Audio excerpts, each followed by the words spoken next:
Bonjour, je suis le docteur Vincent Timarine, je suis chef de clinique assistante en psychiatrie et en addictologie, dans le service du professeur Lançon. Je vais vous présenter le cours sur l'affirmation de soi. Ce cours est un des cours obligatoires pour valider le module optionnel de thérapie comportementale et cognitive. Cette vidéo est la vidéo qui vous explique comment faire ou recevoir un compliment. Dans cette vidéo, nous vous présenterons les techniques pour faire un compliment, mais également accepter un compliment, ce qui est le plus souvent le mode de communication le plus difficile finalement à mettre en application pour nos patients. Savoir faire un compliment. Savoir faire un compliment, c'est culturel.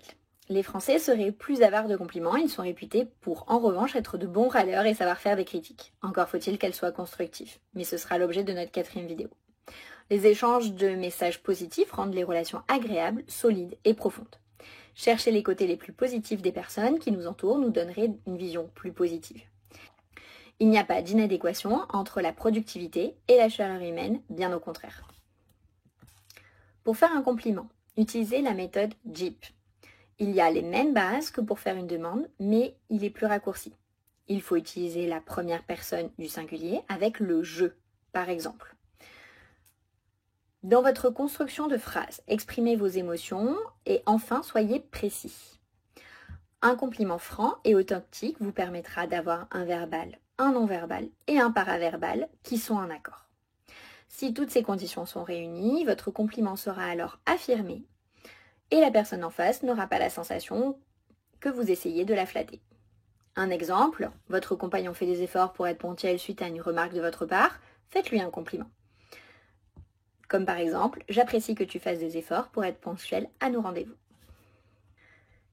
Pour faire un compliment, il est important de respecter les droits de votre interlocuteur. S'il est gêné, n'insistez pas. S'il refuse le compliment, vous pouvez répéter votre compliment, mais n'insistez pas de trop. Se faire un compliment par jour est un bon exercice. Il faudrait faire 2 fois par semaine des compliments aux autres. Attention à la flatterie faite par le manipulateur. Voici un exemple des cognitions erronées les plus fréquentes quand on a un comportement agressif ou passif lorsque l'on fait un compliment. En face, les pensées alternatives pour adopter plus facilement un comportement affirmé.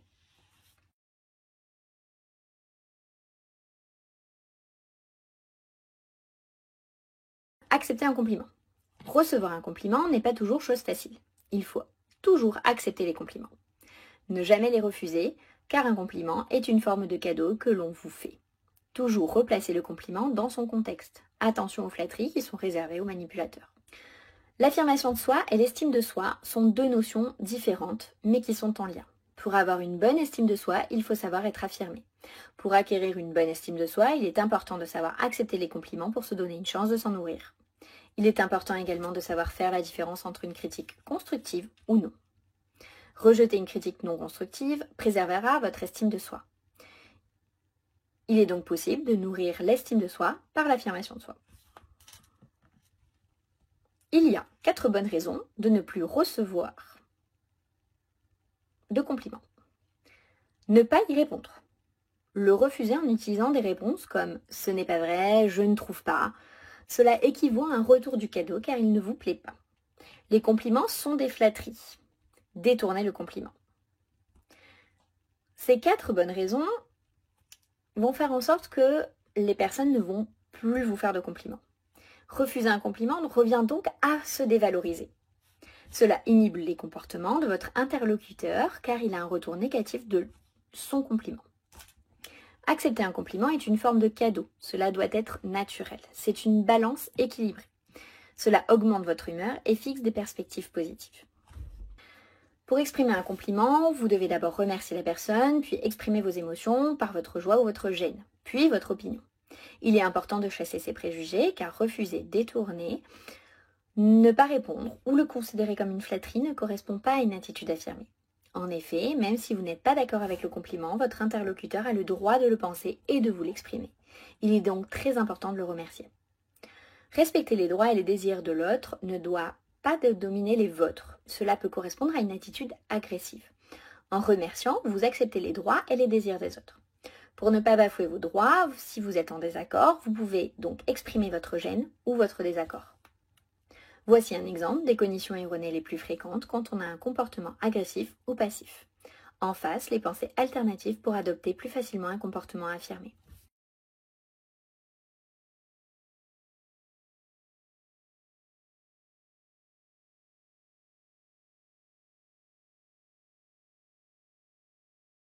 Dans le cas où le compliment serait trop vague, faites ce que l'on appelle une enquête positive, c'est-à-dire allez chercher plus loin, plus de précision. Si votre interlocuteur est précis, c'est qu'il est franc, il est donc important de le remercier. S'il manque de précision, cela ressemble à de la flatterie, alors son opinion n'engage que lui. Si vous doutez d'un compliment, vous pouvez demander à votre entourage ce qu'il en pense pour écarter une flatterie. Voilà les différents livres duquel je me suis inspirée pour faire cette courte vidéo. Je vous en remercie.